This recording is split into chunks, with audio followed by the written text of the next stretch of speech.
বর্তমান সময়ে ইন্টারনেট শুধু যোগাযোগের মাধ্যম নয়, শিক্ষা, ব্যবসা, ফ্রিল্যান্সিং, ব্যাংকিং থেকে শুরু করে দৈনন্দিন জীবনের অপরিহার্য অংশ। তাই লোডশেডিং বাড়লে ভোগান্তিতে পড়ছেন ইন্টারনেট ব্যবহারকারীরা।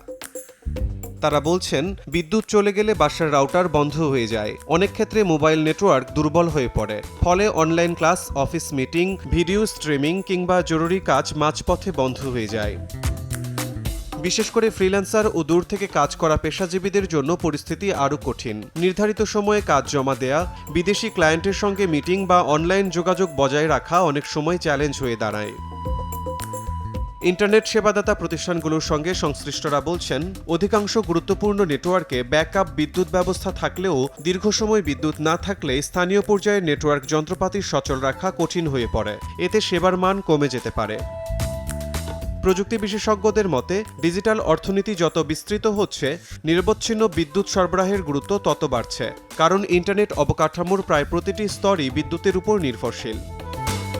আজই নিন রবি ওয়াইফাই আর কুইজ খেলে প্রতি সপ্তাহে জিতেন টিভি।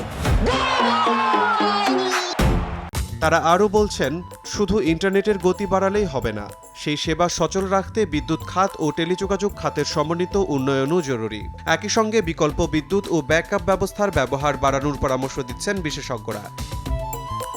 দেশে ডিজিটাল সেবার ব্যবহার প্রতিনিয়ত বাড়ছে। ব্যবহারকারীদের মতে, অনলাইন শিক্ষা, ই-কমার্স, মোবাইল ব্যাংকিং এবং দূরবর্তী কর্মসংস্থানের উপর নির্ভরশীল মানুষের সংখ্যা বাড়ার সঙ্গে সঙ্গে লোডশেডিংয়ের প্রভাবও আরও স্পষ্ট হয়ে উঠছে। শিমুল হোসেন, সময় সংবাদ।